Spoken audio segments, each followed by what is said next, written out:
யெகோவா தேவனுடைய நாமத்தின் மகத்துவம் என்னன்னு கேட்டீங்கன்னா, ரட்சகர்னா என்ன அர்த்தம்? நம்ம வாழ்க்கையில எங்கெங்க ஃபில்லிங் த பிளாங்க்ஸ் இருக்குதோ அந்த வெற்றிடத்தை தேவன் என்ன பண்ணுகிறார்? அதை நிரப்பி நமக்கு சந்தோஷத்தை கொடுக்கிறவராக இருக்கிறார். இந்த சேர் இல்லைன்னா அந்த வெளிச்சம் தான் அங்க இருக்கும். விளக்கின் அந்த வெளிச்சத்தை இந்த சேர் தடுக்கிறதுனால அந்த சேரோட நிழல் தரையில படுது. இந்த பூமியில இருக்கிற எந்த விளக்கும், சூரியன் கூட பாருங்க, சூரியன் எவ்வளோ பிரகாசமான சூரியன். ஆனால் நீங்கள் பார்த்தீங்கன்னா மலைகள் இருக்கும் இல்லையா, பெரிய பெரிய மலைகள், அந்த மலை அந்த மலையோட நிழல் தெரியும் கீழே. அந்த இடத்துல தான் நமக்கு கொஞ்சம், அதனால தான் நிழல் கிடைக்குது. சூரியனை ஏதோ ஒன்று மறைக்கிறதுனால ஒரு மரமோ ஒரு மலையோ மறைக்கிற அந்த நிழல் தான் நமக்கு என்ன பண்ணுது? நிழல் நம்ம சொல்கிறோம் இல்லையா? அது நல்லது தான். ஆனால் தேவன் எப்படிப்பட்டவர் கேட்டிங்கன்னா, பிதாவாகிய தேவன்கிட்டேருந்து வெளிச்சம் வந்ததுன்னா எந்த ஆப்ஜெக்டும் அதை மறைக்க முடியாது. மறைச்சாலும் அந்த மறைக்கிற பொருளோட நிழல் அந்த வெளிச்சத்தை தடுக்க முடியாது. அது எவ்வளோ அதுக்கு நடுப்புற அவரோட பிதாவாகிய தேவன்கிட்டேருந்து வருகிற வெளிச்சத்துக்கு மத்தியில் என்ன விதமான ஆப்ஜெக்ட் உங்கள் வாழ்க்கையில் வந்தாலும் அதுக்கு தடுக்கிற சக்தி இல்லை. இந்த சேரை போல தடுக்க முடியாது, மலையை போல மரத்தை போல தடுக்க முடியாது. அவரிடத்தில் எந்த வேற்றுமை நிழல் கிடையாது. அவர் வெளிச்சம் கொடுத்தா அந்த வெளிச்சம் அப்படியே நம்முடைய வாழ்க்கையில் வரும். தேவன் ஒன்று சொன்னார்னா, கர்த்தர் ஒரு வார்த்தையை அனுப்பினார்னா அவருடைய வார்த்தை வெளிச்சமாக இருக்கிறது. தேவன் எதெல்லாம் சிருஷ்டித்தாரோ அது அப்படியே அவர் சொன்னபடியே எந்த மாற்றம் இல்லாமல், அதை எந்த சக்தியும் எந்த இருளும் தடுக்க முடியவில்லை. அவர் சொன்னது அப்படியே அப்படியே அப்படியே அப்படியே அப்படியே அது உண்டானது. நம்மை தம்முடைய சத்திய வசனத்தினாலே ஜனிப்பித்தார். அப்போ நல்லா புரிஞ்சுங்க தேவனுடைய பிள்ளைகளே, கர்த்தர் உங்களையும் என்னையும் என்ன சொல்லி சிருஷ்டித்தாரோ அது நாம் அப்படியே மாறி இருக்கிறோம். புது சிருஷ்டி என்று சொல்லி அவர் நம்மை ஜனிப்பித்த போது அவர் மனதில் அவருடைய இருதயத்தில் உங்களையும் என்னையும் குறித்து என்னென்ன காரியங்களை சொன்னாரோ அதில் நிழலே இல்லை. எதுவுமே எந்த சக்தியும் மறைக்க முடியாத ஒரு புது சிருஷ்டியாக இன்றைக்கு தேவன் நம்மை சிருஷ்டித்திருக்கிறார். கைகளை தட்டி ஆண்டவரை மேம்படுத்துவோம். சந்தேகத்துக்கே இடம் இல்லைங்கிறாரு. என்னை பார்த்து நீ தேவனுடைய ஊழியக்காரன், என்னை பார்த்து நீ கர்த்தரால் அழைக்கப்பட்டவன், என்னை பார்த்து நீ இதையெல்லாம் செஞ்சு முடிக்கணும் அப்படின்னு கர்த்தர் என்னை பார்த்து பேசி என்னை உண்டாக்கி இருந்தாருன்னா அதை செஞ்சு முடிக்காம இந்த உலகத்தை விட்டு நான் போக முடியாது. என் வாழ்க்கையில் வர எதுவுமே அதை தடுக்க முடியாது. அப்படியே உங்களுக்கு சொல்கிறேன், உங்கள் ஒவ்வொருத்தரையும் பார்த்து உங்களை தாயின் கர்ப்பத்தில் உருவாக்குறதுக்கு முன்னாடிதாகவே அவர் உங்களை குறித்து என்னை குறித்து என்ன பேசி இருக்கிறாரோ அதை எந்த நிழலும் அந்த நிழலே இருக்காது. எந்த ஆப்ஜெக்டோ எந்த பிசாசோ யாருமே அந்த நிழலாம் அதை தடுக்க முடியாது. அவர் எப்படி சொன்னாரோ அப்படி அதை செய்து முடிப்பார். எந்த தேவை உங்களுக்கு இருக்குதோ, எனக்கு என்ன தேவை இருக்கோ அந்த வார்த்தை எடுத்து நான் இருதயத்தில் சாந்தமாய் விதைக்கும் போது அது எனக்கு பலன் கொடுக்கும். ஏன்னா அது நான் ஒன்று கேட்டேன், அது ஒன்று செய்யாது. அது என்ன சொன்னதோ அது செய்யும். நான் ஒன்று கேட்டு அந்த வார்த்தையை விதைக்கும் போது அது இன்னொன்று செய்யாது. தக்காளி விதையை போட்டுட்டு அவரைக்கு வருமா? வராது.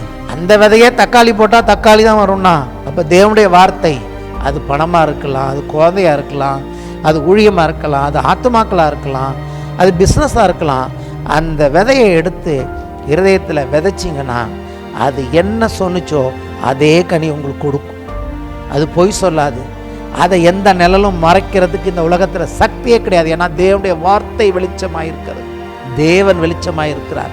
தேவன்கிட்ட போய் எத்தனை ஆப்ஜெக்ட் வேணாலும் நிற்கலாம், எவ்வளோ பெரிய ஆப்ஜெக்ட் நின்றாலும் அவரை மறைக்க முடியாது.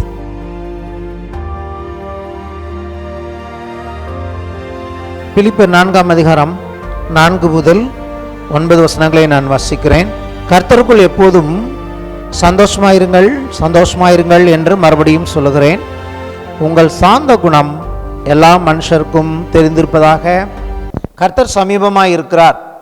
நீங்கள் ஒன்றுக்கும் கவலைப்படாமல் எல்லாவற்றையும் குறித்து உங்கள் விண்ணப்பங்களை ஸ்தோத்திரத்தோடு கூடிய ஜெபத்தினாலும் வேண்டுதலினாலும் தேவனுக்கு தெரியப்படுத்துங்கள். அப்பொழுது எல்லா புத்திக்கும் மேலான தேவ சமாதானம் உங்கள் இருதயங்களையும் உங்கள் சிந்தைகளையும் கிறிஸ்து இயேசுவுக்குள்ளாக காத்துக்கொள்ளும். கடைசியாக சகோதரரே, உண்மையுள்ளவைகள் எவைகளோ, ஒழுக்கமுள்ளவைகள் எவைகளோ, நீதி உள்ளவைகள் எவைகளோ, கற்புள்ளவைகள் எவைகளோ, அன்புள்ளவைகள் எவைகளோ, நற்கீர்த்தி உள்ளவைகள் எவைகளோ, புண்ணியம் எதுவோ, புகழ் எதுவோ அவைகளையே சிந்தித்து கொண்டிருங்கள். நீங்கள் என்னிடத்தில் கற்றும் அடைந்தும் கேட்டும் கண்டும் இருக்கிறவைகள் எவைகளோ அவைகளையே செய்யுங்கள், அப்பொழுது சமாதானத்தின் தேவன் உங்களோடு இருப்பார். அதுக்கு பிறகு 13ஆம் வசனத்தையும் வாசிக்க விரும்புகிறேன். என்னை பலப்படுத்துகிற கிறிஸ்துவினாலே எல்லாவற்றையும் செய்ய எனக்கு பலன் உண்டு. அதற்கு பிறகு 19ஆம் வசனத்தை வாசிக்க விரும்புகிறேன். என் தேவன் தம்முடைய ஐஸ்வர்யத்தின்படி உங்கள் குறைவை எல்லாம் கிறிஸ்து இயேசுக்குள் மகிமையிலே நிறைவாக்குவார். ஆமென். சந்தோஷத்தை குறித்து பல வாரங்களாக நாம் தியானித்து வருகிறோம். சந்தோஷமாக இருப்பதை பற்றிய ப்ராக்டிக்கலாக, அதாவது வாழ்க்கையில் எப்படி சந்தோஷமாக இருக்கிறதுக்கு ப்ராக்டிக்கலாக நம்ம அனுதினம் வாழ்க்கையில் எப்படி உண்மையாகவே எப்போதுமே கர்த்தருக்குள் சந்தோஷமாக இருக்க முடியும் என்பதை குறித்து இங்கே எழுதுகிறார். ஆகவே தான் முதல்ல ஆரம்பிக்கும் போது எப்படி ஆரம்பிக்கிறாரு? எப்போதுமே சந்தோஷமாக இருங்கிறாரு. எப்பொழுதும் என்ன அர்த்தம்? எப்பொழுதும், எல்லா சூழ்நிலையிலும், உங்கள் வாழ்க்கையோட எல்லா சூழ்நிலையும் நீங்கள் சந்தோஷமாக இருங்கன்னு சொல்லிட்டு இன்னொரு முறை சொல்கிறேன், திருப்பி சொல்கிறேன், சந்தோஷமாக இருங்கிறார். அப்போ நம்ம கவனிக்கணும், நம்மளால் எல்லா சூழ்நிலையிலையும் சந்தோஷமாக இருக்க முடியாதுன்னா அவர் இப்படி எழுத மாட்டார் இல்லையா? ஏன்னா நம்ம பல வாரமாக பார்த்ததோடைய ஒட்டுமொத்த சாராம்சம் என்னன்னு கேட்டிங்கன்னா, கர்த்தர் தெய்வமாக இருந்தால், உங்களுக்கும் எனக்கும் கர்த்தர் தான் தெய்வம் அப்படின்னா, கர்த்தர் தன்னுடைய ஜனங்களுக்கு அவர் என்ன சொல்கிறாருன்னு கேட்டிங்கன்னா, என்ன அவர் ப்ராமிஸ் பண்ணுறாரு, என்ன வாக்குத்தத்தம் கொடுக்குறாருன்னா, சந்தோஷமாக இருப்பதற்காக மாத்திரமே நம்மை அழைத்திருக்கிறார். அப்போ உலகத்தில் இருக்கிறவர்களுக்கும் பல்வேறு விதமான சம்பவங்கள் உண்டாகுது. நமக்கும் அவங்களுக்கும் நமக்கும் வித்தியாசம் இல்லை. அவங்களுக்கு உண்டாகிறது போல நமக்கு ஏமாற்றம், சில வேளைகள் அதை விட மோசமான காரியங்கள் தேவனுடைய பிள்ளைகளுக்கும் உண்டாகுது. ஆனாலும் கர்த்தர் என்ன சொல்கிறாருன்னா, அதை அப்படியே மூடி மறைச்சிட்டு மாய்மாலமாக சந்தோஷமாக இருக்க ட்ரை பண்ணு. ஏன்னா நீ என்னுடைய பிள்ளையாக இருக்கிறதுனால, உலகத்தில் இருக்கிறவங்க துன்பத்தில் கஷ்டப்படும் போது நீ துன்பத்தில் கஷ்டப்பட்டால் அது எனக்கு சரியாக இருக்காது, அதனால் நீ சந்தோஷமாக இருக்கிற மாதிரி உன் முகத்தில் ஒரு ஆக்ஷன் கொடு, அப்படி தேவன் சொல்லலை. ஏன்னா நம்ம என்ன பார்த்துட்டு இருக்கோம், இந்த சந்தோஷம் மகிழ்ச்சியை தேவன் ஒரு சுபாவமாக நமக்கு கொடுக்குறார் இல்லையா? இருதயத்தில் மறைந்திருக்கிற குணம் என்று நம்ம பார்க்குறோம். அப்போது தேவன் எதையாவது நம்மக்கிட்ட புதிய ஏற்பாட்டில் இந்த புது சிருஷ்டிப்பில் எதிர்பார்க்குறாருனா, இது நம்முடைய முயற்சினால் செய்கிறதா கிடையாது. தேவன் அது அவருடைய குணம், அது அவருடைய சுபாவம். அவர் மேலே நம்ம நம்பிக்கை வச்சுருக்கிறோம், இயேசுவின் மேலே நம்ம உண்மையிலே விசுவாசம் வச்சுருக்கோங்கிறதற்கு ஒரு அடையாளம், ஆதாரம். நம்ம தேவனை உண்மையிலே நல்லா நம்ம விசுவாசிக்கிறோம், ஏன்னா கர்த்தர் நம்மளை கைவிட மாட்டார், தேவன் நம்ம மேல் அன்பாக இருக்கிறார் அப்படிங்கிறத நம்ம எப்படி இந்த உலகத்துக்கு தெரியப்படுத்த போகிறோம், உலகத்துக்கும் நமக்கும் உள்ள வித்தியாசத்தை எப்படி நம்ம காண்பிக்க போகிறோம்னா, அதுக்கு தேவன் வச்சுருக்கிற ஒரு வழி என்னென்னா மகிழ்ச்சி, சந்தோஷம். சில வேளைகளில் எஸ் அஃப்கோர்ஸ் நமக்கு துக்கம் வருது, துக்கத்தை நீங்கள் தவிர்த்திட முடியாது, துக்கத்தை தவிர்த்துட்டேன்னு நீங்கள் நடிக்க முடியாது, ஏன்னா நமக்கு துக்கம் வருகிறது. ஆனால் ஆண்டவர் வாக்கு கொடுத்துட்டா, உன் துக்கம் சந்தோஷமாய் மாறும் என்று சொல்லி. நான் வெறும் 7 வாரம் தான் போதிச்சிருக்கிறேன். 70 வாரம் போதிக்கலாம், 70 வாரத்துக்கு மேலே போதிக்கலாம். தேவனுடைய பிள்ளைகள் எல்லா சூழ்நிலையிலும் சந்தோஷமாக இருக்கலாம் என்று வேதம் சொல்லுகிறது என்று சொல்லி இல்லையா? அப்போது கர்த்தர் தன்னுடைய பிள்ளைகளுக்கு சந்தோஷத்தை வாக்கு பண்ணுறத மாத்திரம் இல்லை, வர்றவங்களை, அதாவது எங்கிட்ட வாங்கன்னு கூப்பிட்றாரே, சுவிசேஷம் அறிவிக்கிறோமே, அதான் நம்ம பார்த்தோம் போன வாரம் 68ஆம் சங்கீதத்திலிருந்து. இந்த உலகத்தில் இருக்கிற எல்லா விதமான மக்களுக்கும், அவங்க வித்தியாசம் இல்லாமல் அவங்க என்ன விதமான சூழ்நிலையில் இருந்தாலும் அவங்கள நோக்கி சொல்கிறாரு, அவர் தன்னுடைய நாமத்தை சொல்லுகிறார். என்னுடைய நாமம் என்ன? யெகோவான்னு சொல்கிறார். அந்த இடத்துல யெகோவானா என்ன அர்த்தம்? ரட்சிக்கிற தேவன் அர்த்தம். ஆமென். யெகோவா என்றால் ரட்சகர். அப்போ 4 விதமான மக்களை பார்த்து அவர் சொல்கிறாரு. நம்ம போன வாரம் பார்த்தோம். ஒன்று, அனாதை பிள்ளைகள், திக்கற்ற பிள்ளைகளை பார்த்து சொல்கிறாரு, அப்பா அம்மா கூட இல்லைன்னு நினைக்காதப்பா, நீ என்கிட்ட வா, நான் உனக்கு எப்படி சந்தோஷத்தை கொடுக்க போகிறேன்னா, உன் தாய் தகப்பன்கிட்ட என்ன சந்தோஷம் உனக்கு கிடச்சிருக்குமோ அது இல்லைன்னு தானே உன் வாழ்க்கையில் இன்றைக்கி நீ எம்டியாக இருக்க, அந்த சந்தோஷத்தை நான் உனக்கு கொடுக்குறேன். எதையுமே நம்ம வாழ்க்கையில் பிளாங்காக இருந்ததுன்னா, ஃபில்லிங் த பிளாங்க்ஸ்ன்னு சொல்லுவோம்ல ஸ்கூலில் படிக்கும் போது, அப்படி என் வாழ்க்கையில் ஏதாவது ஃபில்லிங் த பிளாங்க்ஸ் இருக்குன்னா, நம்முடைய யெகோவா தேவனுடைய நாமத்தின் மகத்துவம் என்னன்னு கேட்டிங்கன்னா, ரட்சகர்னா என்ன அர்த்தம்? நம்ம வாழ்க்கையில் எங்கெங்கே ஃபில்லிங் த பிளாங்க்ஸ் இருக்குதோ அந்த அந்த அந்த வெற்றிடத்தை தேவன் என்ன பண்ணுகிறார், அதை நிரப்பி நமக்கு சந்தோஷத்தை கொடுக்கிறவராக இருக்கிறார். நான் சொன்னேன் இல்லையா, என் வாழ்க்கையில் தேவன் எப்போ எனக்கு தனிப்பட்ட விதத்தில் தகப்பனாக மாறினாரோ அன்னையிலேருந்து நான் சந்தோஷமாக இருக்கேன். ஆமென். என்னைக்கு அவரை நான் தேவனாக எத்தனையோ வருஷம் நான் ஃபாலோ பண்ணி வந்தேன், ஆனால் தனிப்பட்ட விதத்தில் அவர் எனக்கு தகப்பனாக மாறின அந்த நிமிஷத்திலிருந்து இந்த நிமிஷம் வரைக்கும் எனக்குள்ளேயும் சில பிரச்சனைகள் இருக்குது. நான் சில காரியங்கள் வழியாக கடந்து போகிறேன் பாருங்கள். ஆனாலும் என்கிட்டேருந்து அந்த சந்தோஷத்தை யாரும் எடுக்க முடியலை. யாரும் எந்த சூழ்நிலையாலும் எந்த பிசாசினாலும் திருட முடியாத சந்தோஷம் இருக்குல்ல, அதுதான் கர்த்தர் கொடுக்குற சந்தோஷம். இதை எதுவுமே எடுத்துட முடியாது இல்லையா? அக்னி சூளையில் கொண்டு போய் அந்த 3 வாலிபர்களுக்கு நிறுத்துகிறான் சத்ரு. ஆனாலும் அவங்க சந்தோஷத்தையும் அவங்க விசுவாசத்தையும் எடுக்க முடியலை அவனால் இல்லையா? பவுலையும் சீலாவையும் கொண்டு போய் சிறைச்சாலைக்குள்ளே வச்சிடுறாங்க, கட்டி போடுறாங்க. அவங்க சந்தோஷத்தை அவனால் எடுக்க முடியலை. ஹல்லேலூயா. அப்போ சிறைச்சாலையின் அஸ்திவாரங்களே அசைந்தது என்று சொல்லி பார்க்குறோம். அப்போ நான் என்ன சொல்கிறேன், தேவனுடைய பிள்ளைகளுக்கு நான் என்ன சொல்கிறேன்னா, கர்த்தர் தன்கிட்ட கூப்பிடுற எல்லாரையும் சொல்கிறது என்னென்னா, இது நீ சூழ்நிலையாலேயோ உனக்கு உண்டாகிற நல்லது கெட்டதுனாலையோ வேறியாகிற ஏறி இறங்குற சந்தோஷத்தை கொடுக்கலப்பா. நீ என்ன வழியாக போகணும்னு எனக்கு ஏற்கனவே தெரியும். சங்கீதக்காரன் சொல்லுகிறான், கர்த்தன் மேய்ப்பராக இருக்கிறார், எனக்கு தாழ்ச்சி இல்லை அப்படின்னு ஃபஸ்ட்டு சொல்கிறான். அடுத்து சொல்கிறான், மரணரின் பள்ளத்தாக்கில் நான் நடந்து போனாலும் பொல்லாப்புக்கு பயப்பட மாட்டேன், ஏன்னா கர்த்தர் என்னோடு இருக்கிறார் என்று சொல்லி. அப்போ நம்ம மரணரின் பள்ளத்தாக்கில் கடந்து போகணும் ஆண்டவருக்கு தெரியும். நம்மளை எப்போ கூப்பிட்டாரோ, எப்போ நம்மளை அழைச்சாரோ, இன்னும் சொல்லப்போனால் உலகத் தோற்றத்துக்கு முன்னாடி, நீங்கள் நானும் உருவாகிறதுக்கு முன்னாடியே உங்களை பற்றி எல்லாமே அவருக்கு தெரியும். நம்மளை பேர் சொல்லி அறிந்திருக்கிறார். அப்போ நம்ம கடந்து போகிற பாதைகள் அவருக்கு தெரியும் இல்லையா? ஆகவே தான் சொல்கிறார், நீ என்ன சூழ்நிலை போனாலும் நான் உங்களோட தான் இருக்கிறேன் அப்படிங்கிறத மறந்துடாதனே. திக்கற்ற பிள்ளையை பார்த்து சொல்கிறது மட்டும் விதவைகளை பார்த்து சொல்லுகிறார். விதவைகள் என்பவர்கள் அந்த நாட்களை அவங்களும் கிட்டத்தட்ட அநாத பிள்ளைகளுக்கும் விதவைகளுக்கும் ஒரு பெரிய வித்தியாசம் இல்லை அன்னைக்கு தேசத்தில். அவங்களும் சொல்கிறார், நான் உனக்கு கம்பெனியனாக இருப்பேன், உன்னை பத்திரமா பார்க்குற தேவனாக இருப்பேன், உன்னை விசாரிப்பேன் அப்படிங்கிறார் இல்லையா? அடுத்து சொல்கிறாரு, கட்டுண்டவர்களை பார்த்து சொல்கிறார், என்னை யாராலையுமே விடுவிக்க முடியலையே, என்னாலையும் விடுவிச்சிக்க முடியலை, முயற்சி பண்ணும் என்னால் இதிலேருந்து வெளியில் வர முடியல, என்னை குத்துற முள்ளா இருக்குது அப்படின்னு சொல்கிற பிள்ளைகளுக்கு கூட அவர் சொல்கிறாரு, கட்டுண்டு இருக்கிற உன்னை நான் விடுதலையாக்குற தேவன். யெகோவா தேவனால தான் அந்த விடுதலை கொடுக்க முடியும்.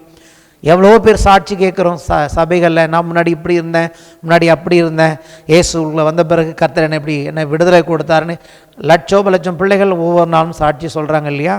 இதை செய்கிறவர் யார்? யெகோவா தேவன். அப்போ அவங்களுக்கு விடுதலை உண்டாகும் போது சந்தோஷம் உண்டாகிறது. அவங்கள பொறுத்த வரைக்கும் அவங்க விடுதலையாக இருக்கிறாங்களே, எப்பா இதுலேருந்து யாருமே விடுதலையாக்க முடியல, ஆனால் இயேசுனை விடுதலையாக்கினார், அவர்கள் அதில் சந்தோஷப்படுகிறார்கள். அடுத்ததாக சொல்கிறாரு, இன்னொரு கூட்டத்தை பார்த்து சொல்கிறார், தனிமையானவர்கள், இவர்களுக்கு யாருமே கிடையாது, தனிமையானவர்கள், உறவே இல்லாதவர்கள், அவங்கள பார்த்து சொல்கிறார், உனக்கு வீடு வாசல், அதாவது உறவுகளை ஏற்படுத்துகிறேன். உறவுகள் இல்லைன்னு அநேகருக்கு உள்ள வருத்தம், நல்ல உறவுகளே நமக்கு கிடைக்காதா அப்படின்னு. அவங்களுக்கு கர்த்தர் சொல்கிறார், உனக்கு நல்ல உறவுகளை கொடுப்பேன் என்று சொல்லி. இப்படி எந்த குரூப்பில் இருந்தாலும் சரி, எனக்கு ஒன்று இல்லை, என்னுடைய வாழ்க்கையில் ஒரு பிளாங்காக இருக்குது, ஒரு வெற்றிடம் இருக்கிறது, ஃபில் த பிளாங்க்ஸ் மாதிரி என் வாழ்க்கை இருக்குன்னா, யெகோவா தேவன் கர்த்தராகிய இயேசு என்ன சொல்கிறாருன்னா, நீங்கள் எல்லாருமே வாங்க, உங்களுக்கு அந்த வெற்றிடத்தை நான் ஃபில் பண்ணுவேன், நான் உங்களை சந்தோஷமாய் மாற்றுவேன். ஆமென். அப்படி தான் சொல்லுகிறார். ஸோ அதுதான் அந்த தேவனை நாம் பார்த்து வந்தோம். சரியா? ஏன்னா அவர் உண்மையுள்ளவர், அவர் என்ன பண்ண மாட்டார், நம்மை கைவிட மாட்டார் என்று சொல்லி நாம் பார்த்தோம். அப்போது என்ன, வாழ்க்கையிலே சிறைச்சாலைகள் அவர்களுக்கு கஷ்டத்தின் இடங்களாய் காணப்படவில்லை. இந்த தேவனை, யெகோவா தேவனை நம்பி வந்தவர்கள் சிலர் சிறைச்சாலைக்குள்ளே போனார்கள் என்று பார்க்கிறோம் வேதத்தில். யோசேப்பு கூட என்ன பண்ணினான், எந்த தப்புமே செய்யாமல் அநியாயமாக போய் அவனை சிறைச்சாலைக்குள்ளே வச்சாங்கன்னு பார்க்குறோம். ஆனால் என்ன ஆச்சுன்னு கேட்டிங்கன்னா, சிறைச்சாலைகள் அவங்களுக்கு கைவிடப்பட்ட இடங்களாக காணப்படவில்லை. சிறைச்சாலைகள் அவர்களுக்கு தேவ நாமத்தின் மகிமை விளங்கும் இடமாய் மாறினது. மேன் ஏன் அவங்க சந்தோஷமாக இருந்தாங்கன்னா, நீங்கள் நானும் சந்தோஷமாக இருக்கலாம்னா, நமக்கு பிடிக்காத ஒரு இடத்துக்குள்ளே போய் இருந்தால் கூட கர்த்தர் தண்டனையாக நமக்கு கொடுக்கறதில்ல, அங்கே அவருடைய நாம மகிமை விளங்கும் இடமாக அதை மாற்றுகிறவராக இருக்கிறார். யோசேப்பின் சிறையிருப்பை மாற்றின தேவன் அவனை அந்த எகிப்து தேசத்துக்கு முழுவதுக்கும் அதிகாரியாக மாற்றினார். ஆமென். ஆகவே வேதாகம் முழுவதும் பார்க்கும்போது கர்த்தருடைய நோக்கம் இல்லாமல் நம்ம வாழ்க்கையில் எதுவுமே நடக்காது. அவர் அனுமதிக்காமல், அவருக்கு தெரியாமல் ஒன்றுமே சம்பவிக்காது.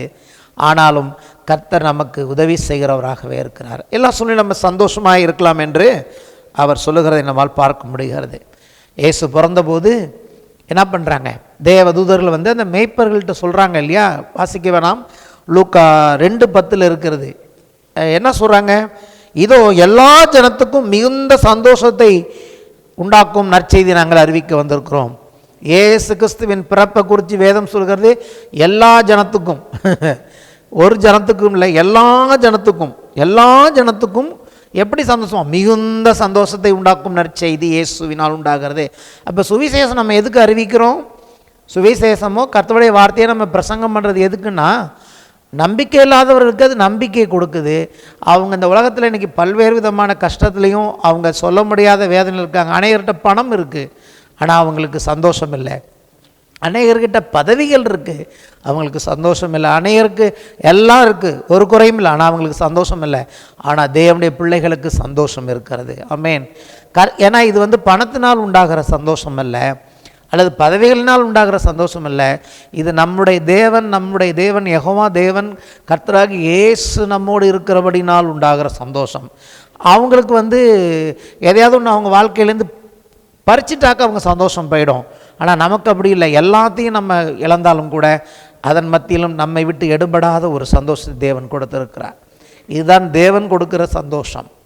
இது விலை மதிப்பில்லாத சந்தோஷம், மகிழ்ச்சியாக இருக்கிறது. ஆகவே நாம் சந்தோஷமாக இருக்கலாம். சந்தோஷமாக இருங்கன்னு சொல்கிறார் பவுல். அடுத்து சொல்கிறாரு, சாந்த குணத்தை பற்றி பேசுகிறார். ஏன் சாந்த குணமாக இருக்கணும் அப்படின்னா, அங்கே சொல்கிறாரு கர்த்தர் சமீபமாக இருக்கிறார். 2 விதத்தில் கர்த்தர் சமீபமாக இருக்கிறார், நீ அமைதியாக இருக்கிறார். ஒன்று, எப்போதுமே கர்த்தர் நமக்கு சமீபமாக தான் இருக்கார். இன்னும் சொல்லப்போனால் சமீபமாக இருக்கிறான்னு சொல்ல விட உள்ளே இருக்கிறார். பரிசுத்த ஆவியானவராக நமக்குள்ளே தேவன் இருக்கிறார். நான் சொன்னேன் இல்லையா கொஞ்ச நேரத்துக்கு முன்னாடி, எப்படி தேவன் அந்த கடைசி நிமிஷ ஒரு பயங்கரமான ஒரு ஆபத்திலிருந்து என்னை கர்த்தர் காத்தார். அப்போது அப்படி தான் எல்லாத்தையுமே அவர் செய்கிறார். சாந்த குணம்னா அப்போ என்ன அர்த்தம்? கோபப்படாத, கோபம் வேண்டாம். கோபம் எரிச்சலும் தேவனுடைய பிள்ளைகளுக்கு உரியதல்ல. உள்ளே மறைந்திருக்கிற நல்ல குணங்களை தான் தேவன் விரும்புகிறார். அங்கே தான் நம்மளை கொண்டுட்டு வந்துட்டுருக்கார். நீங்கள் நானும் நினைப்பதை விட தேவன் சரியாய் நியாயம் செய்வார். அது எதுவானாலும் சரி.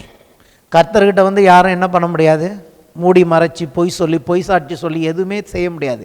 கர்த்தர் எல்லாத்தையும் அறிஞ்சிருக்கிறார்.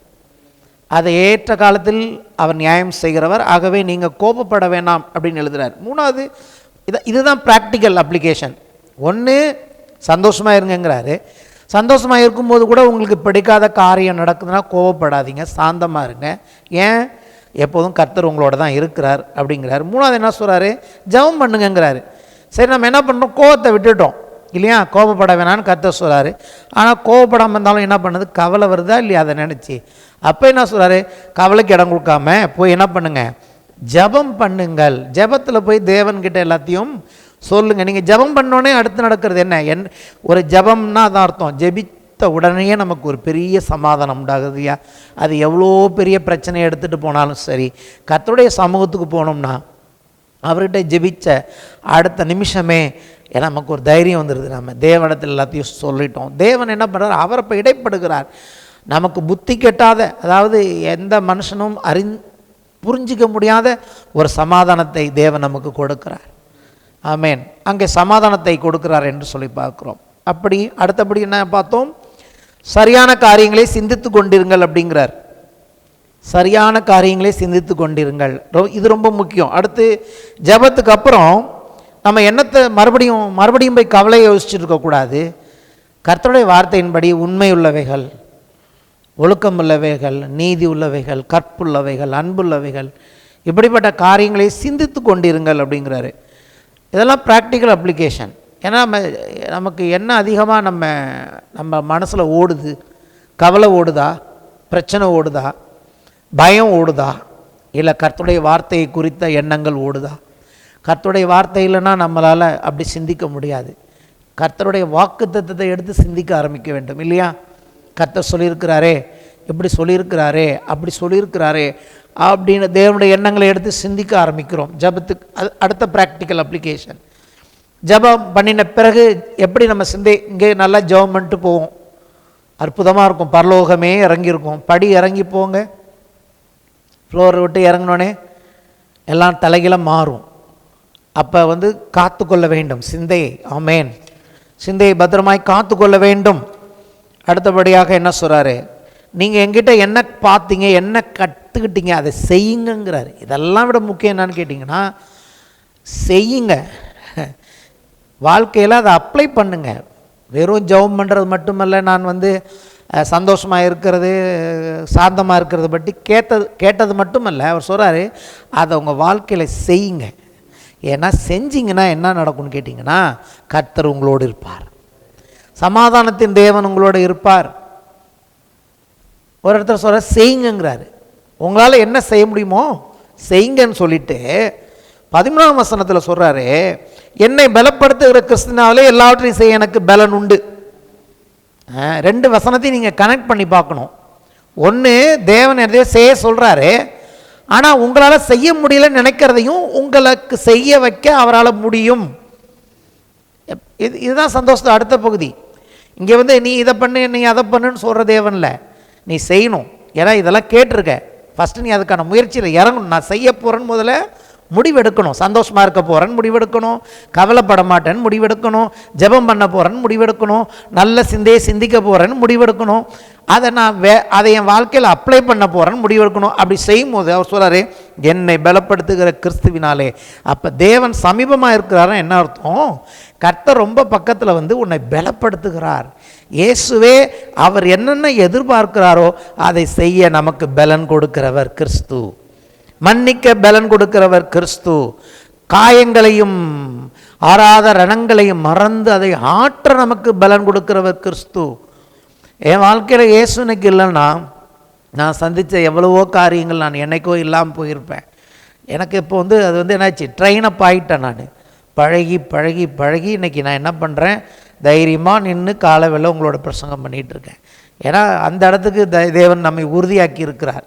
அதனால தான் சொல்ல முடியும், இது ஏதோ ஒரு மனுஷன் இங்கே ஊழியம் செய்ய முடியாது. தேவனுடைய பிள்ளைகளுக்கும் பொருந்தும், ஊழியருக்கும் பொருந்தும். தேவனுடைய கிருபை, என்னை பலப்படுத்துகிற கிறிஸ்துவினாலே எல்லாவற்றையும் செய்ய பலன் உண்டு என்பதை ஒரு தேவனுடைய பிள்ளை மறந்துடக்கூடாது. உங்ககிட்ட தேவன் என்னென்ன எதிர்பார்க்குறாரோ, கர்த்தர் இந்த வேதத்தில் என்னென்ன நமக்கு சொல்கிறாரோ அதெல்லாம் செய்ய நமக்கு பலன் கொடுக்கிற கிறிஸ்து நம்மோடு இருக்கிறார். அப்போ சந்தோஷமாக இருக்கலாம் இல்லையா? ஆமென், ஹல்லேலூயா. என் தேவன் தம்முடைய ஐஸ்வர்யத்தின்படி உங்கள் குறைவை எல்லாம் கிறிஸ்து இயேசுக்குள் நிறைவாக்குவார். அடுத்து குறைகள்லாம் இருக்கே. இந்த இடத்துல இந்த குறைகள் நீங்கள் நல்லா வேத வசனத்தில் பார்த்தீங்கன்னா இது பொருளாதாரத்தை பற்றி தான் பேசுகிறார் பவுல். இந்த பிலிப்பியர் 4ஆம் அதிகாரத்தில் எல்லாம் சொல்லுவாங்க இது ஒரு ஆவிக்குரிய காரியம். கிடையாது. இந்த இடத்துல பர்டிகுலராக பவுல் என்ன சொல்கிறாருன்னு கேட்டிங்கன்னா பொருளாதார குறைவை பற்றி சொல்கிறார். கொடுக்கல் வாங்கல் அதை பற்றி சொல்கிறார். சொல்கிறார், பொருளாதாரத்தில் பற்றி நீங்கள் கவலைப்படாதீங்க. ஏசு என்ன பண்ணுவாராம், என் தேவன் தம்முடைய ஐஸ்வர்யத்தின்படி, அவர் எவ்வளோ ஐஸ்வர்ய சம்பனராக இருக்கிறாரோ அந்த ஐஸ்வர்யத்தின்படி உங்கள் குறைவை எல்லாம் கிறிஸ்து இயேசுக்குள் மகிமையில் நிறைவாக்குவார். இன்னொரு எக்ஸ்ட்ரீம் போயிடுவாங்க. ஒன்று சொல்லுவாங்க இது பொருளாதாரத்தை பற்றி இல்லை, இது ஆவிக்குரிய காரியம்பாங்க. இல்லை அப்படியே பொருளாதாரம்னு ஒத்துக்கிட்டா கூட என்ன சொல்லுவாங்க, மகிமையில் நிறைவாக்குவார்னா என்ன சொல்லுவாங்க, ஏசு வரும்போது நிறைவாக்கு. ஏசு வரும்போது எதுக்கு குறைவு இருக்க போகுது? ஏசு இந்த பூமியில் அரசாளும் போது எங்கேயாவது குறைவு இருக்குமா? சரி, அப்படியே பரலோகத்தில் போனால் தான் குறை இருக்குமா? பரலோகமும் குறைவற்ற இடம், இயேசுவின் அரசாட்சியும் குறைவற்ற இடம். அப்போ எப்போ தான் குறைவு இருக்குது? இப்போ தான் இருக்குது. ஆமென். அப்போ எப்போ கர்த்தர் நிறைவாக்குவார்? இப்போ நிறைவாக்குவார். அப்போ அதை குறித்து நீ பயப்பட வேணாங்கிறாரு. இதெல்லாம் ப்ராக்டிக்கல், வெறும் போதனை மட்டும் இல்லை. எப்படின்னு சொல்கிறாரு. இதுக்கு என்ன ஆதாரம்னு கேட்டிங்கன்னா இப்போ எடுக்க வேணாம். போன வாரம் நம்ம ஏற்கனவே வாசிச்சிருக்கோம். 1 தீமோத்தேயு 6ஆம் அதிகாரத்தில் என்ன பவுல் எழுதுகிறார்? அங்கே சொல்கிறார், நாம் அனுபவிப்பதற்கு சகல நன்மைகளையும் சம்பூர்ணமாய் கொடுக்கிற தேவன். அந்த இடத்துல போய் பார்த்தீங்கன்னா எதை பற்றி பேசுகிறாருன்னா பொருளாதாரத்தை பற்றி தான் பேசுகிறாரு. நிலையற்ற ஐஸ்வர்யத்தின் மேலே போய் உங்கள் நம்பிக்கை வைக்காதீங்க. பண ஆசை எல்லா தீமைக்கும் வேற இருக்குது. பணத்தில் போய் ஆசை வைக்காதீங்க. பணத்தை குறித்து நீங்கள் இது பண்ணாதீங்க. உங்கள் தேவன் எப்படிப்பட்டவருங்க புரிஞ்சுக்குங்க. உங்களுக்கு பணம் வேணும் அவருக்கு தெரியும். சகல நன்மைகளையும் சம்பூர்ணமாக, கொஞ்சம் லேசு பாசா இல்லை, நல்லாவே நீங்கள் என்ஜாய் பண்ணுறதுக்கு உங்களுக்கு கொடுக்குற தேவன். அப்போது என்ன தான் சொல்ல வராரு? பணத்தை பற்றி கவலைப்படாத, குடும்பத்தை பற்றி கவலைப்படாத, பொருளாதாரத்தை பற்றி கவலைப்படாத, உனக்கு ஏற்படுகிற அநீதியை பற்றி கவலைப்படாத, கோபப்படாத. என்ன எல்லாமே பார்த்திங்கன்னா நம்ம வாழ்க்கையில் இயேசு வர்ற வரைக்கும் இந்த பூமியில் அன்றாடம் உங்களுக்கும் எனக்கும் என்னென்னலாம், எனக்கும் உங்களுக்கும் எல்லாருக்கும் ஒரே மாதிரி தான். இதன் மத்தியில் அவர் சொல்கிறாரு, இதெல்லாத்துலேயும் யார் மகிமைப்படுறாருன்னா கிறிஸ்துன்னு ஒருவர் இருக்கிறார், நம்மை பலப்படுத்துகிற ஒருவர் இருக்கிறார், நம்மை அவருடைய ஐஸ்வர்யத்தால் நிறைக்கிற ஒருத்தர் இருக்கிறாரு இல்லையா? நமக்கு நல்ல காரியங்களை நம்ம ப்ராக்டிக்கலாக அவருக்காக செய்ய விரும்பும் போது அதுக்கு போதிக்கிற ஒரு தேவன் இருக்கிறார். ஆகவே நீங்கள் கவலைப்படாதீங்க, சந்தோஷமாக இருங்கன்னு சொல்கிறார். ஆமென். அதான் போன வாரத்தில் பார்த்தோம். இந்த வாரம் இன்னும் கொஞ்சம் விளக்கி நான் சொல்லியிருக்கிறேன். சரி, அப்போ என்ன தான் தேவனுடைய எதிர்பார்ப்பு? இந்த காலவெளி தேவனுடைய எதிர்பார்ப்பு தான் என்ன அப்படின்னு பார்த்தீங்கன்னா, அவர் என்ன விரும்புகிறார்? ஒட்டு மொத்தமாக இதெல்லாம் பார்த்தா நாம் கனி உள்ளவர்களாக இருக்க வேண்டும் என்று விரும்புகிறார். இப்படிப்பட்டவர்களுக்கு விரோதமான பிரமாணம் ஒன்றும் இல்லை, சட்டத்திட்டமே இல்லைங்கிறாரு. ஒரு சில காரியத்துக்கு விரோதமாக என்ன? அந்த ஆவியின் கனி, அன்பு, சந்தோஷம், சமாதானம், நீடிய பொறுமை, தயவு, நற்குணம், விசுவாசம், சாந்தம், இச்சடக்கம். இது இருந்ததுன்னா அங்கே தேவன் ஒரு சட்டத்தையே நம்ம கொடுக்க வேண்டிய அவசியம் இல்லை, பிரமாணம் தேவையில்லை. அப்போ இயேசு வரும்போது எப்படி தான் இருக்கும்? இயேசு இந்த பூமியில் 1000 வருஷம் அரசாளும் போது இது மட்டும்தான் இருக்கும். அதான் வேதத்தின் போதனை. இயேசு இந்த பூமியில் அரசாளும் போது எந்த சட்டமும் இருக்காது, எந்த பிரமாணமும் இருக்காது, எந்த போலீஸ் ஸ்டேஷன் இருக்காது, எந்த கோர்ட் இருக்காது. அவர் ஒருவரே ராஜாவாக இருப்பார், நீதியாய் அரசாளுவார். அப்போது இது மட்டும்தான் இருக்கும். ஏன்? அதுக்கான அடையாளம் என்ன? புலி கூட என்ன பண்ணாது, ஒரு புலியோ ஒரு கரடியோ கூட போயிட்டு ஒரு பசுவை என்ன பண்ணாது, சேதப்படுத்தாது. ஹல்லேலூயா. ஒரு கட்டுவிரியன் பாம்பு கூட குழந்தைய ஒன்றும் டேமேஜ் பண்ணாது. ஏன்னா அங்கே எதுவுமே தீங்கே இருக்காது, தீமை செய்வார் இல்லை. அவருடைய பரிசுத்த பர்வதம் எங்கும் தீங்கு செய்வார் இல்லை என்று எழுதியிருக்கிறது. ஹல்லேலூயா. அப்போ இன்றைக்கே அவர் என்ன சொல்கிறாரு? அப்படிப்பட்ட காரியங்களை முன்னாடியே உங்கள் வாழ்க்கையில் நீங்கள் இந்த தீமை நிறைந்த மோசமான உலகத்திலேயே நீங்கள் என் நிமித்தம் கனி கொடுக்கிறவர்களாக இருக்கலாம். காரணம், உங்களை அழைத்த தேவன், என்னுடைய பேர், என்னுடைய நாமம் யெகோவா. நீங்கள் உலகத்தில் இருக்கிறவங்க போலவே பணத்தின் மேலேயோ மனுஷங்க மேலேயோ கோபத்தினாலேயோ உங்கள் வாழ்க்கையை கெடுத்துக்காமல் எனக்குள்ள சந்தோஷமாக இருங்க, நான் உங்களோட இருப்பேன். ப்ராக்டிக்கலாக என்னுடைய மக்களாக நீங்கள் கனி கொடுத்தீங்கன்னா சமாதானத்தின் தேவன் உங்களோட தான் இருப்பேன், உங்களை பலப்படுத்தி உங்களை ஆசீர்வதிக்கிற தேவன் நான். ரொம்ப ப்ராக்டிக்கல் நம்முடைய தேவன். பவுல் சொல்கிறார், ஆகாயத்தில் சிலம்பம் பண்ணுறவன் இல்லை, ப்ராக்டிக்கலாக வாழ்கிறவங்கிறார். இந்த ப்ராக்டிக்கலான வாழ்க்கைக்கு தான் தேவன் நம்மை அழைத்திருக்கிறார். இதுக்கு இன்னொரு அற்புதமான காரியத்தை நாம் பார்க்க போகிறோம். மனம் திரும்புதலுக்கு ஏற்ற கனிகளை கொடுங்கள் அப்படிங்கிறார். இன்னொரு இடத்த சொல்கிறாரு, நீங்கள் தனியாக கனி கொடுக்க முடியாது. நான் திராட்சை செடி, நீங்கள் கொடிகள். ஒருவன் என்னிலும், அந்த வசனத்தை நம்ம பார்ப்போம். இப்போதைக்கு நான் சொல்கிறேன், ஒருவன் என்னிலும் என் வார்த்தைகள் அவனில் நிலைத்திருந்தால் அவன் மிகுந்த கனிகளை கொடுப்பான். இயேசுவாகிய திராட்சை செடி நான், என்னில் நீங்கள் நிலைச்சிருந்தீங்கன்னா கனி கொடுக்கலாம். யோவான் 15:7, நீங்கள் என்னிலும் என் வார்த்தைகள் உங்களிலும் நிலைத்திருந்தால் நீங்கள் கேட்டுக்கொள்வது எதுவோ அது உங்களுக்கு செய்யப்படும். நீங்கள் மிகுந்த கனிகளை கொடுப்பதினால் என் பிதா மகிமைப்படுவார், எனக்கும் சீசராயிருப்பீர்கள். பிதா என்னில் அன்பாக இருக்கிறது போல நானும் உங்களில் அன்பாக இருக்கிறேன், என்னுடைய அன்பில் நிலைத்திருங்கள். ஒன்று என்னில் நிலைத்திருங்கள் சொல்கிறாரு, இன்னொன்று என் வார்த்தைகள் உங்களை நிலைச்சிருக்கணும், இன்னொன்று என்னுடைய அன்பில் நிலைத்திருங்கள். நான் உங்கள் மேலே வச்சிருக்கிற அன்பு, நான் உங்களுக்கு கொடுக்குற வார்த்தைகள், இதை தான் இங்கே பவுல் எழுதுறாரு. நான் உங்கள் மேலே அன்பாக இருக்கேன், அதில் நினச்சிருங்க, உங்கள் மேலே நான் அன்பாக தான் இருக்கேன். என் வார்த்தைகளில் நிறையா நிலச்சிருங்க, அப்போ நீங்கள் கனி கொடுப்பீங்க. அப்படி இருக்கும்போது நீங்கள் எதை கேட்டாலும் பிதா உங்களுக்கு கொடுப்பார் அப்படின்னு சொல்கிறார். அதுக்கு மேலே போய் பார்த்தீங்கன்னா 5ஆம் வசனத்தில் இருக்கும், நானே திராட்சை செடி, நீங்கள் கொடிகள். ஒருவன் என்னிலும் நான் அவனிலும் நிலைத்திருந்தால் அவன் மிகுந்த கனிகளை கொடுப்பான், என்ன இல்லாமல் உங்களால் ஒன்றும் செய்யக்கூடாது. இது நம்ம தனியாக ஒன்றும் செய்ய முடியாதுன்னு சொல்கிறாரு. அதே சமயத்தில் சுவிசேஷத்தில் வரும்போது சொல்கிறாரு, மனம் திரும்புதலுக்கு ஏற்ற கனிகளை கொடுங்கள் அப்படிங்கிறாரு. அது எங்கே இருக்குன்னு கேட்டிங்கன்னா மத்தேயு 3:8 இருக்குது. மத்தேயு 3:8 இருக்குது, மனம் திரும்புதலுக்கு ஏற்ற கனிகளை நீங்கள் கொடுங்கள் அப்படி சொல்கிறார். சரி, அப்போ என்ன சொல்ல வருகிறான்னு கேட்டிங்கன்னா, மனம் திரும்புதலுக்கு ஏற்ற கனிகள் அப்படின்னு சொல்லும் பொழுது மனம் திரும்பி இருக்கிறோம், அதாவது பழைய வாழ்க்கையை விட்டு நாம் தேவனிடத்தில் திரும்பி இருக்கிறோம் அப்படிங்கிறதற்கு ஆதாரம் கனிகளாக இருக்கிறது. ஆமென். சாந்தமாக இருங்கள்னு சொல்லிட்டு சொல்கிறாரு, கர்த்தர் சமீபமாக இருக்கிறார்.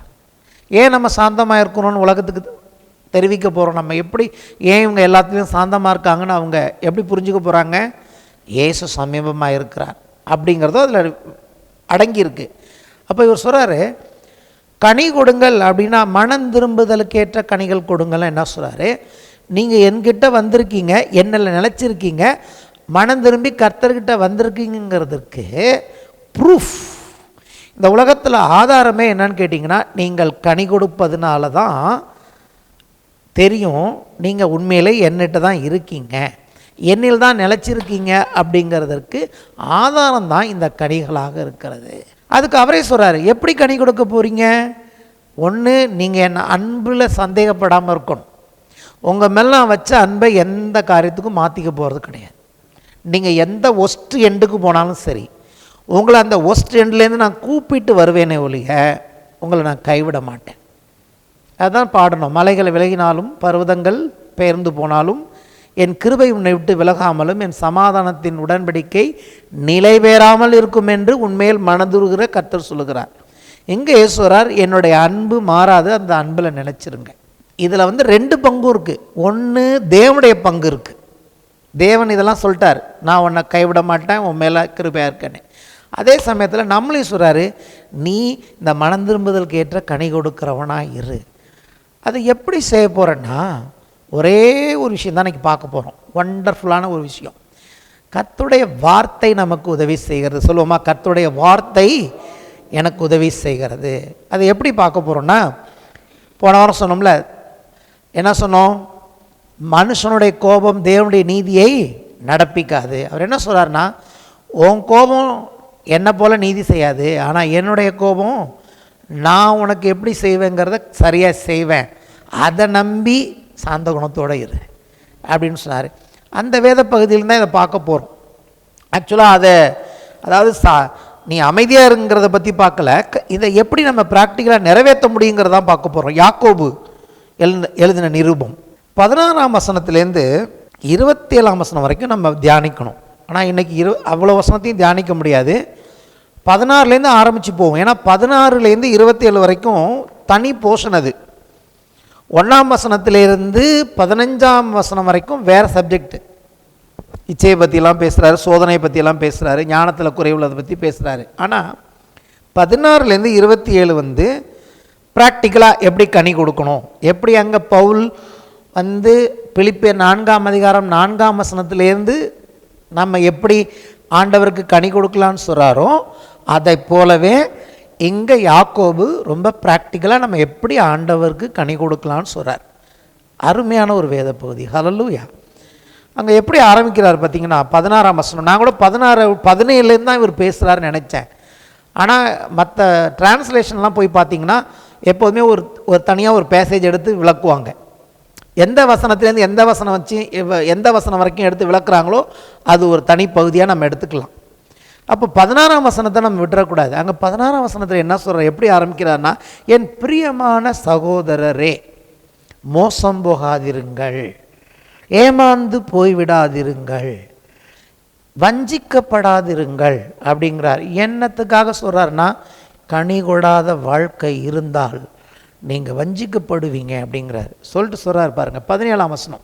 நன்மையான எந்த ஈவும் பூர்ணமான எந்த வரமும் பரத்திலிருந்து உண்டாகி ஜோதிகளின் பிதாவிடத்திலிருந்து இறங்கி வருகிறது, அவரிடத்தில் யாதொரு மாறுதலும் யாதொரு வேற்றுமை நிழலும் இல்லை. அவர் சித்தங்கொண்டு தம்முடைய சிருஷ்டிகளில் நாம் முதற் பலன்கள் ஆவதற்கு நம்மை சத்திய வசனத்தினால் ஜெனிப்பித்தார். சரியா? 17 18 ஒரு காரியத்தை அவர் சொல்லிட்டு 19 சொல்றார் மறுபடியும், ஆகையால் என் பிரியமான சகோதரரே இதெல்லாம் நீங்கள் செய்யுங்கன்னு சொல்கிறார். ஃபஸ்ட்டு சொல்கிறாரு மோசம் போயிடாதீங்க, ரெண்டாவது சொல்கிறாரு பிதாவிடத்துலேருந்து என்ன வருது, மூணாவது சொல்றாரு, பிதா எப்படி நம்மளை சிருஷ்டித்தார், எப்படி ஜனிப்பித்தார், இன்னைக்கு உங்களை என்ன எப்படி புது சிருஷ்டியாக மாற்றிருக்கிறான்னு சொல்லிட்டு, ஆகையால் நீங்கள் இதெல்லாம் செய்யுங்க, பொறுமையாக இருங்க, கோபிக்காதீங்க, மனசுடைய கோபம் நீதியை நடப்பிக்காது. அங்கே பாருங்க, அப்புறம் பார்த்தீங்கன்னா அழுக்கு கொடிய துர்குணத்தெல்லாம் ஒழிச்சிருங்க, உங்களை நீங்களே ஏமாத்தாதபடி வசனத்தை கேட்குறவர்களாய் மாத்திரமல்ல அதன்படி செய்யுங்க எப்படின்னு சொல்லிட்டு நாவை அடக்குங்க. கடைசியாக திக்கற்ற பிள்ளைகள் விதவைகள் மறுபடியும் அங்கே கொண்டாடுறாரு, அவங்களெல்லாம் விசாரிங்க. இப்படி செய்கிறது தான் பிதாவாகி தேவனுக்கு முன்பாக சுத்தமான பக்தியாக இருக்குங்கிறார். அப்போது அதெல்லாம் ஈஸி. இதை புரிஞ்சுக்கிட்டா, எதை புரிஞ்சுக்கிட்டா, 17-18 புரிஞ்சுக்கணும். தேவனிடத்தில் யாதொரு மாறுதலும் யாதொரு வேற்றுமை நிழலும் இல்லை, ஷேடோ இல்லைங்கிறாரு. என்னதான் இதாக இருக்கும்? நன்மை நமக்கு வர்ற எல்லா நன்மையும் கர்த்தர் கொடுக்கற ஒன்று, நமக்கு தேவன்கிட்டேருந்து வர்றது எல்லாமே நல்லது தான். இப்படி சொல்லணும்னா என்னென்ன நல்லது நமக்கு வருதோ அதெல்லாம் தேவன்கிட்டேருந்து தான் வருது. அல்லது இப்படி சொல்லலாம், தேவன்கிட்டேருந்து பரலோக பிதாவிட்டேருந்து இறங்கி வருகிறதுல ஒரு தீமையை நீங்கள் பார்க்க முடியாது. ஹல்லேலூயா. உங்களுக்கு ஒரு தீமை வந்ததுன்னா அதுக்கு பிதாவாகிய தேவன் காரணர் இல்லை. ஒரு நாளும் தன் பிள்ளைகளுக்கு ஒரு தீமையும் கொடுக்காத தேவன். நம்மளா போய் தீமையை தேடிக்கலாமே ஒழிய, நம்ம டாடி நம்ம பரலோக பிதா ஒரு நாளும் ஒரு கெட்டதையும் நமக்கு கொடுக்க மாட்டார். ஹல்லேலூயா. இதுதான் நம்ம வாழ்க்கையில் அவர் மேலே வைக்க வேண்டிய உறுதியான அஸ்திபாரம். ஏசு நிறைய சொல்கிறார், உங்கள் பிள்ளைகளுக்கு நல்ல ஈவுகளை கொடுக்குறீங்க, அப்படி தான் பிதா கொடுப்பார். பறவைகளை போஷிக்கிற பிதா உங்களை போஷிக்க மாட்டார். எப்போயுமே பாருங்கள், பிதாவை குறித்த நல்ல காரியங்களை இயேசு போதிப்பார். இப்போ நான் இந்த காலவில் இங்கேருந்து என்ன இந்த அருமையான யாக்கோபு என்ன எழுதியிருக்கிறாரா, நம்ம பிதா யாருன்னு சொல்கிறார். யார் நம்முடைய பிதா? கர்த்தருக்குள் சந்தோஷமாக இருக்கிறதுக்காக சொல்லி கொண்டு இருக்கிறேன். நம்முடைய பிதா கிட்டேருந்து ஒரு நாளும் உங்களுக்கு ஒரு தீமையும் அவரிடத்திலிருந்து வருவது இல்லை. ஆமேன். எல்லா நன்மையான ஈவும் ரொம்ப பர்ஃபெக்டான கிஃப்ட்ஸ் எல்லாமே அங்கே உண்டாகி அங்கேருந்து இறங்கி வருகிறது. இப்போ ஒரு விஷயம் கவனிக்கணும், அவரிடத்தில் யாதொரு மாறுதலும் யாதொரு வேற்றுமை நிழலும் இல்லை. இப்போ நான் இங்கே நிற்கிறேன் இல்லையா, இந்த இடத்துல வெளிச்சம் இருக்குது. இந்த வெளிச்சம் எங்கேருந்து வருதுன்னு கேட்டிங்கன்னா, இங்கே இருக்கிற விளக்குகள் இடத்துலேருந்து இந்த வெளிச்சம் நமக்கு உண்டாயிருக்கிறது. நம்மளாம் உட்காந்துருக்கோம். ஆனால் நம்ம பார்த்தீங்கன்னா ஒரு நிழல் தெரியுதுல்ல, உதாரணத்துக்கு அந்த சேரோட நிழல் கீழே தெரியுது. அப்போ என்ன நடக்குது? நான் ரொம்ப ஈஸியாக ஆண்டவர் சொன்னதை உங்களுக்கு சொல்கிறேன். ஒரு வெளிச்சத்துக்கு நடுப்புற ஏதாவது ஒரு ஆப்ஜெக்ட், ஒரு பொருள் இருக்கும்போது அந்த வெளிச்சத்தை இந்த பொருள் மறைக்கிறது. இந்த சேர் இல்லைன்னா அந்த தரையில் இந்த நிழல் இருக்காது. இந்த சேர் இல்லைன்னா அந்த வெளிச்சம்தான் அங்கே இருக்கும். ஆனால் இந்த விளக்கின் அந்த வெளிச்சத்தை இந்த சேர் தடுக்கிறதுனால அந்த சேரோட நிழல் தரையில் படுது. கரெக்டா? இதுதான் உலகத்தில் இருக்கிற வெளிச்சத்திலிருந்து உண்டாகிற இதை ஃபிசிக்ஸில் பார்த்திங்கன்னா இதுக்கு நிறைய சொல்கிறாங்க, எதோ சொல்கிறாங்க. அதெல்லாம் இப்போ நமக்கு ஃபிசிக்ஸ்லாம் தேவையில்லை, பைபிள் தான் நமக்கு வேணும். அதுக்கு என்னமோ டைமென்ஷன், அதுக்கு இதெல்லாம் சொல்கிறாங்க இல்லையா, இது இந்த டைமென்ஷன் அது எப்படி தெரியுது என்னமோ சொல்கிறாங்க. அதெல்லாம் உண்மை தான்.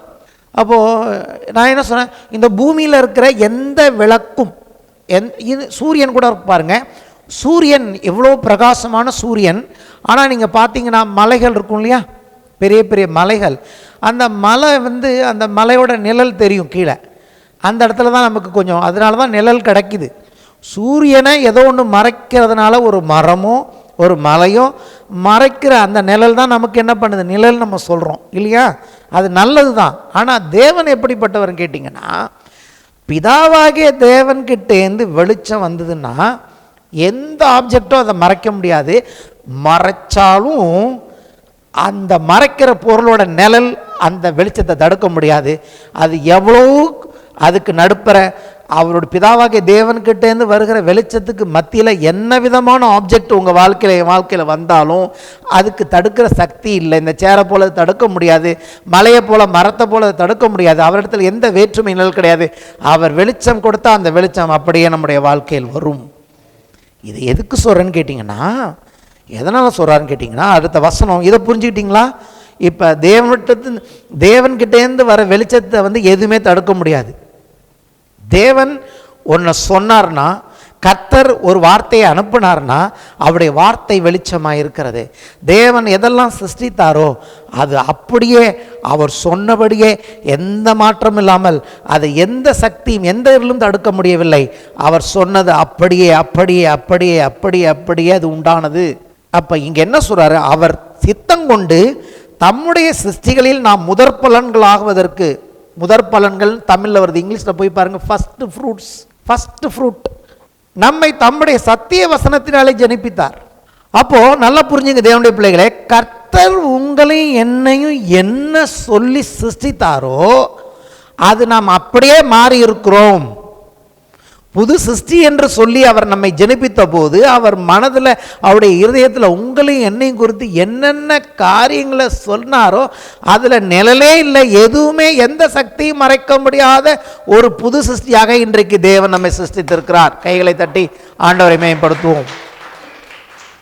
சந்தேகத்துக்கே இடம் இல்லைங்கிறாரு. அவர் என்ன நோக்கத்தோடு அவர் வார்த்தையை அனுப்புகிறாரோ அந்த வார்த்தை அந்த காரியத்தை அப்படியே செய்து முடிக்கும். என்னை பார்த்து நீ தேவனுடைய ஊழியக்காரன், என்னை பார்த்து நீ கர்த்தரால் அழைக்கப்பட்டவன், என்னை பார்த்து நீ இதையெல்லாம் செஞ்சு முடிக்கணும் அப்படின்னு கர்த்தர் என்னை பார்த்து பேசி என்னை உண்டாக்கி இருந்தாருன்னா அதை செஞ்சு முடிக்காமல் இந்த உலகத்தை விட்டு நான் போக முடியாது. என் வாழ்க்கையில் வர எதுவுமே அதை தடுக்க முடியாது. அப்படியே உங்களுக்கு சொல்கிறேன், உங்கள் ஒவ்வொருத்தரையும் பார்த்து உங்களை தாயின் கர்ப்பத்தில் உருவாக்குறதுக்கு முன்னாடிதாகவே அவர் உங்களை குறித்து என்னை குறித்து என்ன பேசியிருக்கிறாரோ அதை எந்த நிழலும் அந்த நிழலே இருக்காது. எந்த ஆப்ஜெக்டோ எந்த பிசாசோ யாருமே அந்த நிழலாக வந்து அதை தடுக்க முடியாது. அவர் எப்படி சொன்னாரோ அப்படியே அதை செய்து முடிப்பார் அப்படின்னு சொல்லிட்டு தான் சொல்கிறாரு. ஆகையால் என் பிரியமான சகோதரரே, கேட்கறதுக்கு தீவிரமாக, பேசுவது பொறுமையாகவும், கோபிக்கிறதுக்கு தாமதமாக இருக்க கடவீர்கள், எல்லா குணத்தையும் ஒழிச்சு கட்டிடுங்க அப்படின்னு சொல்லிட்டு இதை எப்படி நம்ம நிறைவேற்ற போகிறோம் ப்ராக்டிக்கலாக. இப்போ சொன்னார் இல்லையா, தேவனுடைய வார்த்தை அப்படியே அதை செய்யும்னு சொல்லிட்டு எப்படி இதை செய்ய போகிறோம், நம்ம எப்படி இதை, நம்மளுடைய பங்கு என்ன? 21ஆம் வசனம், ஆகையால் நீங்கள் எல்லாவித அழுக்கையும் கொடிய துர்குணத்தையும் ஒழித்து விட்டு உங்கள் இருதயத்தில், தமிழில் உள்ளத்தில் வருது, இங்கிலீஷில் இருதயம்தான் இருக்குது, உங்கள் ஆத்துமாக்களை ரட்சிக்க வல்லமை உள்ளதாக இருக்கிற வசனத்தை சாந்தமாக ஏற்றுக்கொள்ளுங்கள். அவர் விரும்புகிறபடி இருக்க போகிறீங்கன்னா அங்கே சொல்லிட்டாரு, அவர்கிட்ட எந்த வேற்றுமை நிழலும் இல்லை.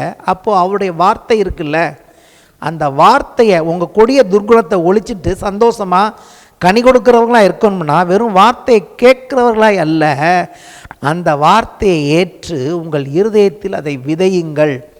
எவ்வளவுக்கு எவ்வளவு நீங்கள் கர்த்தருடைய வார்த்தையை இருதயத்தில் விதைக்கிறீங்களோ அது என்ன சொல்லுதோ அதை அப்படியே உங்கள் வாழ்க்கையில் செய்யும். நீங்கள் அதை தான் சொன்னார் இயேசு, எப்படி கனி கொடுக்க போகிறீங்க, ஒருவன் என்னிலும் என் வார்த்தை அவனே நிலைச்சிருக்கும்னு சொன்னார்ல, அது எப்படிங்கிறது இவர் சொல்கிறாரு. நீ தானாக முடியாது, நான் தான் அந்த இயேசு தான் அந்த வார்த்தை, அவர் தான் இந்த திராட்சை செடியோடு இந்த கொடி எப்படி இணையுதுன்னா வார்த்தையாக இருக்கிற அவரோடு என் இருதயம் அந்த வார்த்தையை ஏற்றுக்கொள்ளும் போது அதுக்கு நிழலே தடுக்க முடியாது. இயேசு சொன்ன அந்த வார்த்தையை, தேவன் சொன்ன அந்த வார்த்தையை என் இருதயத்தில் நான் சாந்தமாக தாழ்மையாக அதை விசுவாசத்தோடு ஏற்று அந்த வார்த்தையை இருதயத்தில் வச்சு பேச ஆரம்பிக்கும் போது அந்த வார்த்தை நான் இல்லை, அந்த வார்த்தையின் வல்லமை என்னை கனி உள்ளவனாய் மாற்றும்.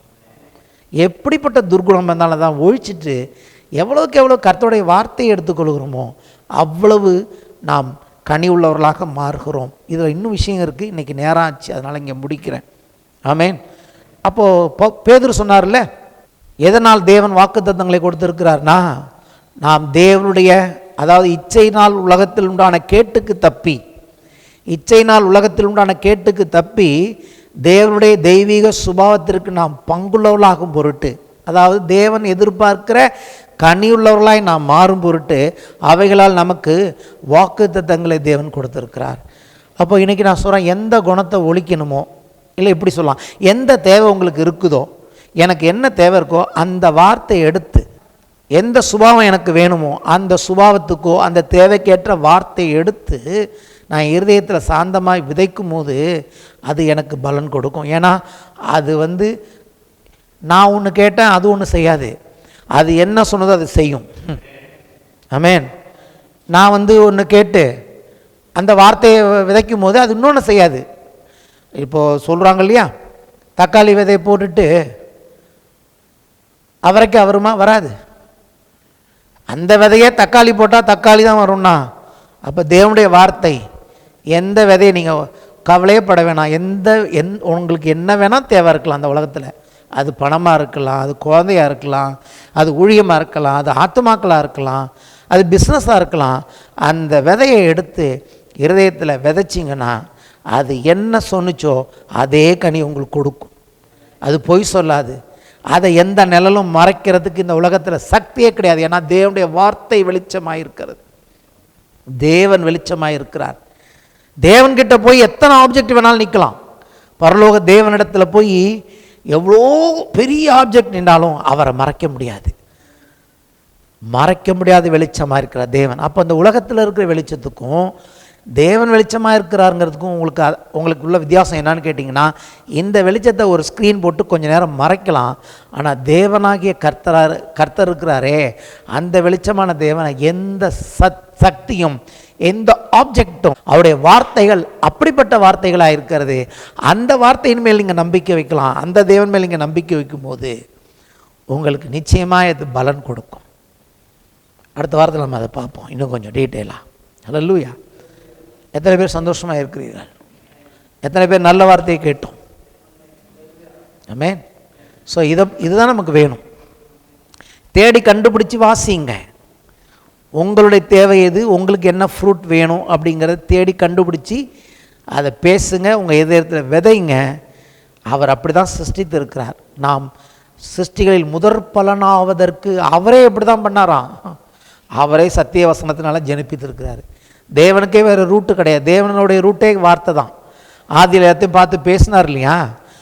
2 இடத்துல வருது அவர் சத்திய வசனத்தினால் ஜனிப்பித்தார்னு. பேதுரும் எழுதுகிறாரு, யாக்கோபும் எழுதுகிறாரு. வார்த்தையினால் தான் தேவன் நம்ம சிருஷ்டித்து இருக்கிறாருன்னு. அப்போ நமக்கும் அதே பேட்டர்ன் தான். ஏன்னா அவருக்கு என்ன தெரியும்னா, என் வார்த்தை எதுவுமே மறைக்க முடியாது. என் வார்த்தை எப்படி போதோ அப்படியே அதை செஞ்சு முடிக்கும். எந்த ஆப்ஜெக்டும் அதை மறைக்க முடியாது. அப்போ நம்மளை போது சொல்கிறாரு, நீ என் வார்த்தையை பேசினாலும் நீ பயப்படாத. நடக்குமோ நடக்காதோ, ஏதாவது ஆப்ஜெக்ட் மறைச்சிருமோ நினைக்காத. எந்த ஆப்ஜெக்டும் வார்த்தையை மறைக்க முடியாது. ஏன்னா நீ பேசுறது என்னுடைய வார்த்தை. ஆண்டவருடைய வசனத்தை எந்த காரியமும் மறைக்க முடியாது. நிழலில்லாத வார்த்தை தேவனுடைய வார்த்தை. நிழலே இல்லாத வார்த்தை தேவனுடைய வார்த்தை. அப்படிப்பட்ட வார்த்தை. கர்த்தரை துதிப்போம், எழுந்து ஸ்தோத்திரம் பண்ணுவோம், நன்றி செலுத்துவோம்.